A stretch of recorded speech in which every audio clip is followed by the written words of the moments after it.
Okay, so we'll return to our presentation. So today, as I was telling, we'll be going through some of the things that make us what we are. Civil engineers work on contracts. Sometimes, so what is a contract? Have you heard of this word contract? How many of your parents are contractors? So what's a contract?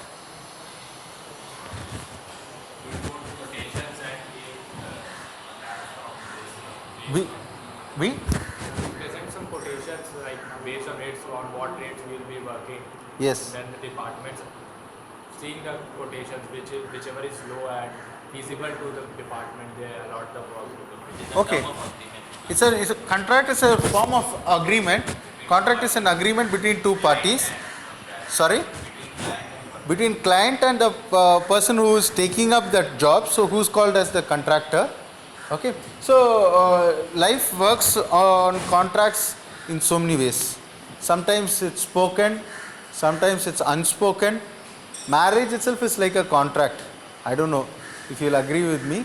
But you do something, I'll do something. Okay. I promise my wife certain things on the day of my marriage. Till death do us part. Okay. So that's a more binding contract what we take up probably. But in the same way, you'll find that contracts are enforceable by law.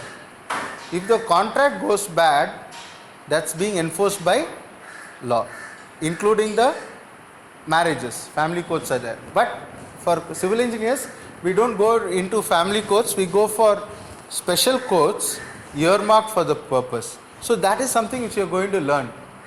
It is just that we want everything to go well, but we also should know what should be done when something goes wrong. Okay. So I just want to introduce you to some contracts and forms of contracts. And if you have a look at this, okay, right. How many of you know this? I had the fortune of really God's grace that I worked with this company, and this company. Nothing there that made that small. Just so happened that I got a logo that size. Okay, and Technip has been our consultant on some of the projects. GMR has been a contractor in some of the projects. Of course, I have not worked much with. I have not done work for Reliance Infrastructure or the others, but you'll find that these are the places where you'd like to work. Okay. Is there a company here which I have missed who is a contracting major? I am just looking at contracting majors. Have you thought of a contracting major where you want to work? Huh? Gammon, very good. Sapurji, Palonji, in fact they are the best in taking our people, I guess. So on and so forth. Okay. So on and so forth. The list is very long. And you will find that there are some very small players also in this. They will be like name, not without much name. John and Associates. I am talking about myself. Anybody knows it? Might not. In fact, I don't even have an office. And I don't do it. But I wish I was having a practice. So that is also some of the things which some of you may be thinking of. If you are thinking like, what you are doing, John and Associates, it's going to come, stuff like that. This is the place where I want you to start. Put your name and say that I want to be a contractor. Okay. See, the benefit of, first let's see who is a contractor. So, he is an independent entity that agrees to furnish certain number of goods or quantity of goods. I am going to make 12 flats for such and such company. Okay. So, that's a thing which you can do. You may be a material contractor. I will supply to you, say 15,000 bags of cement per month. Okay. So you are trying to make an agreement. You may say that I am going to give so many thousand tons of steel, structural steel at such and such price. I am going to ensure that you got such and such equipment. Equipment is a very costly thing. In fact, even people like L&T don't own many of the equipment. A crane, for instance, is not generally owned by an organization, because it's a very costly asset to maintain, and there is no guarantee that the same asset will be required over an extended period of time. So equipment may be done. Again, the last thing, the personals, sending out personals, that is a very big thing. For instance, you have all heard about how Indians are getting caught in some of the countries, unable to return back. They are asking our government to intervene and help them to come back. Okay, so it means that somebody is going to say that I am going to contract out myself to a company and then have them pay me for the service which I render. So that is also something which can happen. In fact, there's another thing, the service also is a contract.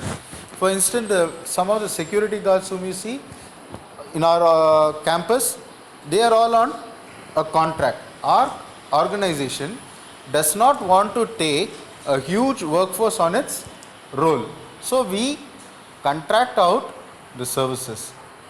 What about your catering? How many caterers you have? Hey, come on here, you can at least answer this question. Something which I don't know, you can help me tell. So how many caterers you got? Darling, Arasan? That's all? BR. Okay, so some 3 or 4 people are coming forward to supply food of certain quality and certain quantity. So many people are going to eat, so I am going to give you the food at such and such thing. So that's also a service which is being provided. So contracts can be of so many different kinds. In fact, if you are going to have a very big construction site, security would be one of the things which you mostly outsource. Okay, then there's also another thing which you outsource, it is the food. Okay, food is also something which you generally outsource. So you may need to have all of this done. Again, the important thing about a contract is it should meet the expectation. At least it should meet the expectation of the owner. It's good if it surpasses the expectation, but what happens is the minimum criteria is that specification should be met. Again, you will meet the criteria. Just imagine, suppose they served lunch at 2 o'clock or 2:30. Do you think it is acceptable? Your mess? That's the same thing which happens upon to a contract also. It has to be done within a specified timeline. Okay, and it should be done within a specified timeline. Okay, that's something which is again very important. Now, these are some of the things for which a tender can be called out for. Okay, these are some of the things which a tender can be called for. It's quite a variety of things which is used. So you can be calling a tender for any of these things. O&M stands for operation and maintenance work. Okay. So again, another thing is retrofitting. For instance, if you take a chemical plant or something, you'll find that the pumps will run out, they after a certain period of time you are forced to change the pump or the motor or whatever. Okay, or you might have to add certain things because you have to retrofit the equipment which is there because of environmental issues or something. So that is also something for which they give the contracts out for. Okay. So other than that, I don't know, I think other things are quite clear. So I'm just going on a little further out. Okay. So there are certain things which the owner has to do. The owner has to do certain things. Usually if you are in the contractor side, which you are most likely going to be, you will call that as going to the clients, or that's a client's job. So this is the things which you do. Typically you have a vendor registration process, then you got a tender announcement, then you will also add some corrigendum. Again, you will process the tender forms which come to you, then you open it, negotiate on it, and then you go for the award of the job. Okay. Now I will just briefly go through these points. Vendor registration is, if you are a contractor, you will have to go to the owner and register on their system. By the system we mean that they have their own ERP portals, and on the ERP portal, like you would have heard of Tally and all that software, right, which helps in the accounting. So you will be going and registering yourself as a civil contractor or a structural contractor, and then once you register yourself as a civil or a structural contractor and you show that you are eligible to do such work, then only they are going to allow you to bid for a job. Okay. Now I told two words, civil and structural. What is the difference between civil and structural?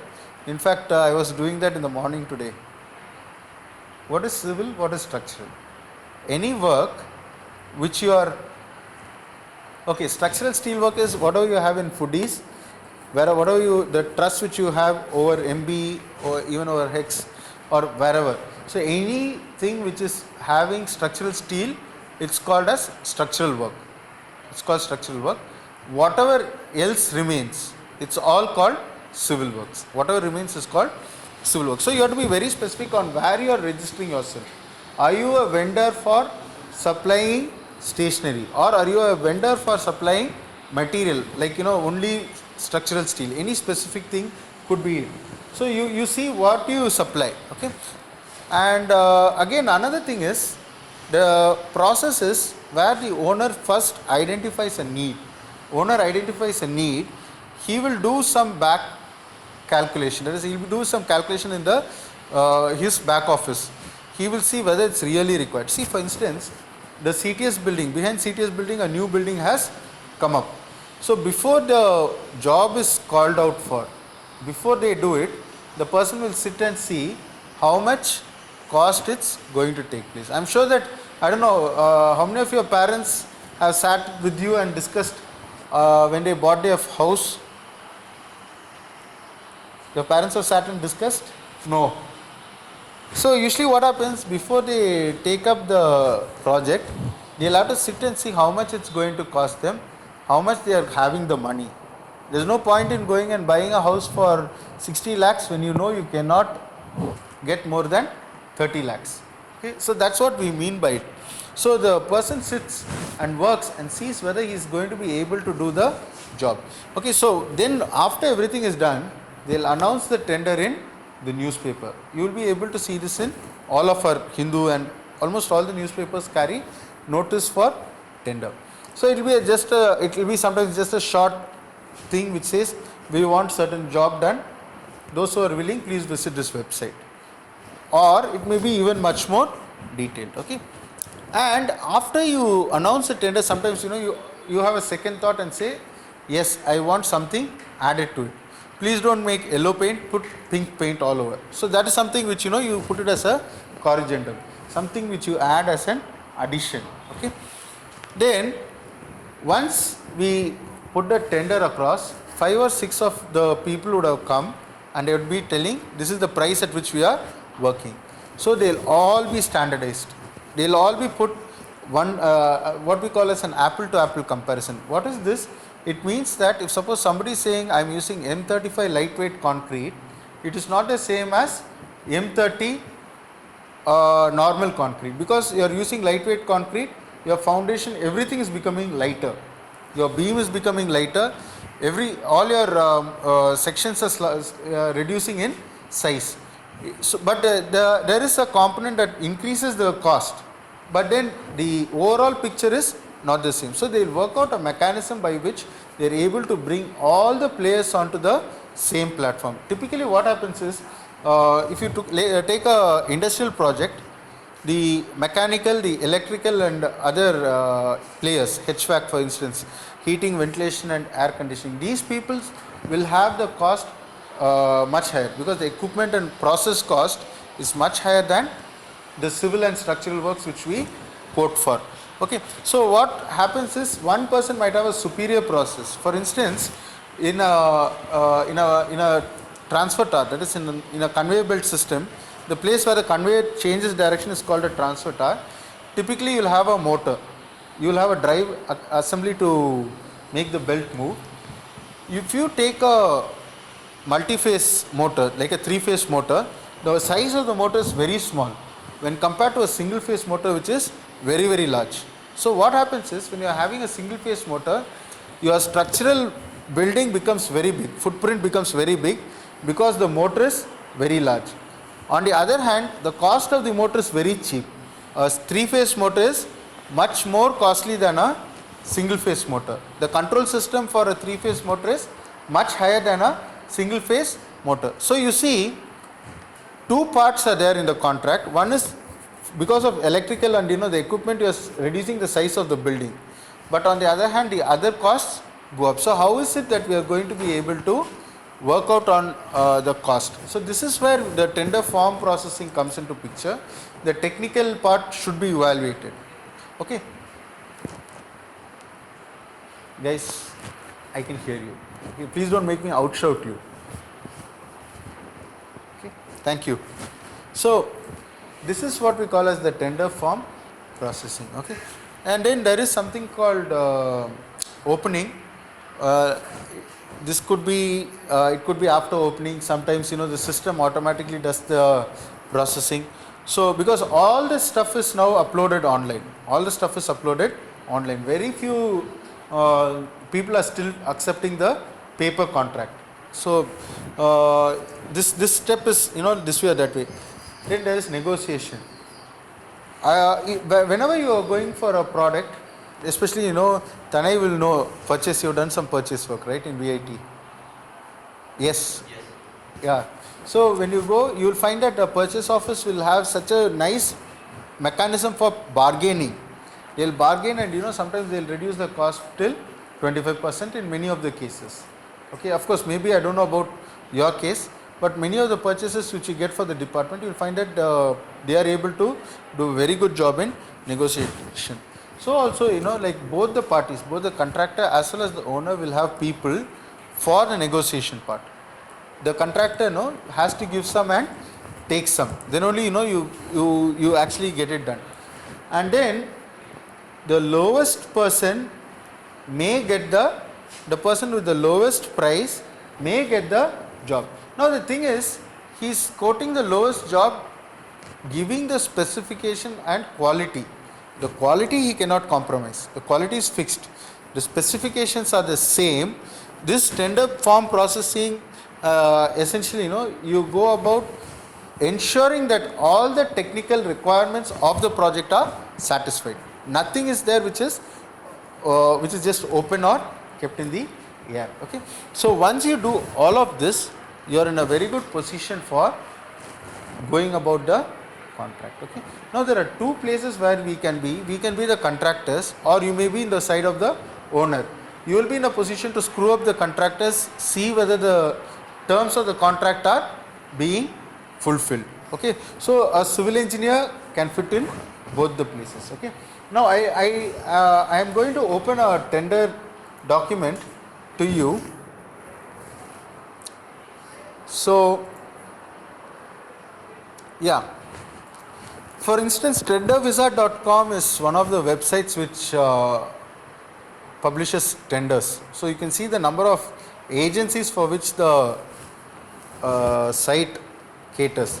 Most of the government tenders are being put through TenderWizard, and you can, if you are, usually you don't like to go very far from your home state for taking up a job. Typically a company will grow. They'll take, for example, first in Tamil Nadu. After they are established, they'll see the market in Kerala, and then they may probably expand, and so on and so forth. So it will be it's very rare that a company will start, very far from home. Okay, now I prefer the CPWD only because it's usually pan-India. Most of the specifications are common for across the country. Okay, and of course, now these are the tenders which CPWD has. This is taking a little time to load. So I'm just going straight to the website which is there. Oh, it's not, sorry, I'm so sorry, it's not repeating there. Hey guys, if something like that happens, you please tell me. I was thinking it was duplicating. Okay. Right. So now these are the people for which TenderWizard is helping. Okay. So I am particularly going for the CPWD's thing, and again if you see, you will find that yes, here it is. Can you see the lot of things which is coming out here? Okay, so the date on which it's required, it's got a unique tender number, and then again can you see there's something called the Corrigendum. So what is this Corrigendum? If you go to this particular tender number, see, you can see the tender number over here. So the tender number is going to have some change. So that change is being specified in this form. Sometimes they may give you additional specification, maybe it will be an extension, maybe it will be a deletion of an item of work. So it means that you have to, as a contractor, you should be very familiar with the tender document as well as the corrigendum which accompanies it. Okay, so this is one typical way by which it is done. Now what I did is I just went for the e-tender, went to active tender. So when I do that, I get this screen. Okay, so now in fact if you see that between the time when I first saw this and now, additional things are coming into the equation. Now if you see 1, 2, 3, 4, 5 are there, and here if you see this is 1, 2, that is in the past about 1 hour about 5 tenders have got updated. Now all the 5 are not big works, all the 5 are not construction works, some of them would be simply the what shall we say, they may be only the works for some small maintenance. Okay, so maintenance of fans and fixing cable trays, so something like that is put in. Anyway, I am going to open the document. I am in particular looking at this tender, AR and MO, okay, architectural and maintenance of residential quarters, so on and so forth. Okay, now if you go through this tender, you will find that it has, all the tenders have certain common things. All the tenders will have certain common items of work. First will be the cover page. So they give an estimated cost. There's a cost estimate which says this project we have, we told that the client or the buyer, he will have already done some homework. So according to CPWD, this will come to around 14.2 lakhs. Around 14.2 lakhs is the estimate which they got, and the earnest money which they are charging is 28,402. So 28,402. What is EMD? We don't know whether the person is serious when he is submitting his document. So the buyer will ask the people to give some money called the earnest money. Are you earnestly really wanting to do the work? For example, your VAT application form, it's fully downloaded, right? So why the devil are they asking you to pay for it? Whether 1% fills or 100% fill, is there any cost difference? But then we want only the people who are serious to come forward. So for that only we've got this EMD. And again, how long do they estimate the project? It is going to be 6 months. Okay. Now this date is 16/1/2017. Today is 9th. So there are 7 more days. In case you are in the locality, if you are in Ahmedabad and if you are able to do this work, you can also bid for this job. That's the meaning of this. Okay. Now I will ask you to go through this by yourself. I'm just looking at the index. Okay. See, it depends. EMD depends on it varies from project to project. Sometimes they may put it as a very high percentage, sometimes they may not. And another thing is, EMD will be returned to the unsuccessful bidders. Suppose you bid, you are unsuccessful, it will be returned with the rider. That is, if you are casually bidding, then they know that it's a casual bid, they may retain it. Second thing is, if you are coming to the L1, you say that I am going to satisfy all the criteria, I will do the work. So you have given in writing, but then when the bid is awarded to you, you say no, I cannot do it for 20 lakhs, I may have to do it for 25 lakhs.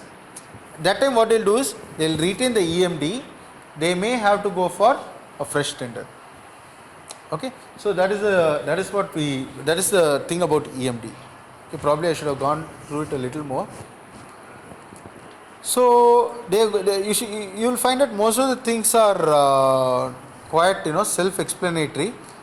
One of the things is the special conditions. See, most of the we were talking that like we have worked for so many consultants. For example, EIL is one of the very big consultants for many of the central government projects.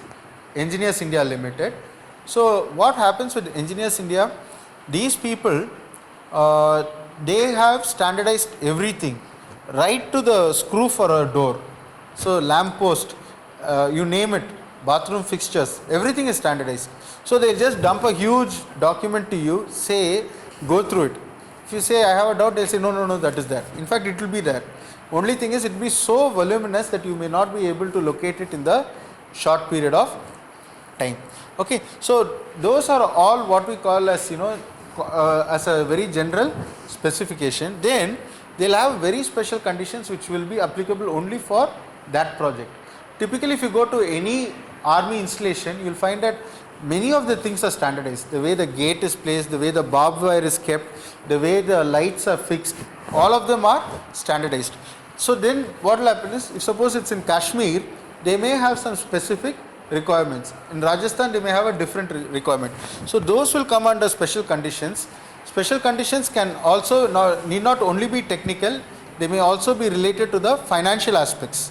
So how you pay, how much you pay, when you pay, how you deliver. So they will give this special and additional conditions. Okay. So on and so forth. Now these three items are the see these two items which you are seeing here are the ones which we are going to be very which we are very interested in. Earnest money we talked about. Then there is something called bank guarantee. Sometimes for many of the projects the earnest money will be in the order of a few crores. The duration or the length over which the project is bid for is also very, very long. For example, if you take a petrochemical plant, usually it will be even 1 year. It will be even going on for 1 year. So what happens is, what would be the cost? It may be in the order of sometimes even $1 billion. A company cannot afford to invest a few $1 million as earnest money. So instead of that, they'll have a bank guarantee. What is this bank guarantee? The bank will say, I will take care of this money in the event that this company fails. So you are not paying the buyer any money. The moment you give an EMD to me, I will keep it in my bank account and earn interest. You will not be able to earn interest. So instead of that, if you give a bank guarantee, I will still accept it. But then what happens is, I won't earn any interest. And what you will do is, you will pay the bank a very small portion of that money to help you furnish that bond. Sometimes they may not even ask for that. For example, a company like L&T will have a few bankers. That banker will be willing to give the bond to L&T because they'll say, all the payments should go only through, say, ICICI Bank. So then it becomes like, the benefit is there for the bank also. So that is called as the bank guarantee. Other thing is the performance guarantee. Usually whenever we are constructing something, I don't know how many of you have bought flats. Within 1 year, you will find that when you walk, sometimes you hear sound from the bottom of the tiles. It means that the tiling work has not been done properly. Okay, so this sort of the paint will start to peel. You would have just bought the house, you would have kept the house, grab pravesham and all that. Next day, you will find that the paint is peeling off the walls. So is the painting being done well? So in that case, you need to have something of a hold on the contractor. So this is called a performance guarantee. So there may be 2 years, 5 years or 10 years performance guarantee depending on the project. Okay, so after 10 years only you will be returned that performance guarantee. The other thing is the security deposit. Security deposit is something very similar to what you have in the hostel. Suppose something breaks, then that money is going to be reimbursed from that one. Okay. Now I am going to ask you to go through this tender document. It's around 100 pages. Okay. Go through the various items.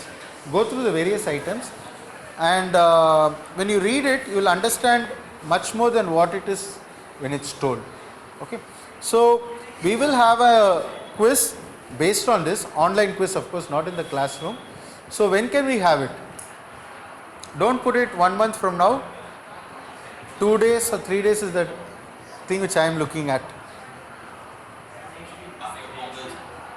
After Pongal. Okay. Then in that case, I'll also request you to look at one of the in the previous semester also I have a video created of this nature. Okay, please go through that video also, and I'll upload that tender also, because I'll upload this tender document as well as the old one into our Moodle page, so you will be able to go through it. So Pongal is on 14th, Monday, next Monday. Huh? So next Monday, can we Monday night can we have it? Quiz. Tuesday. Okay, no issues. So Tuesday between 9 to around 9:30 you will be having it, and yeah, so you will have to just study this tender, and the questions will be only restricted to this one. Thank you very much, and we'll meet again, I think tomorrow. So we'll meet again tomorrow, Wednesday. Wednesday. I'm sorry, Wednesday. We'll meet on Wednesday.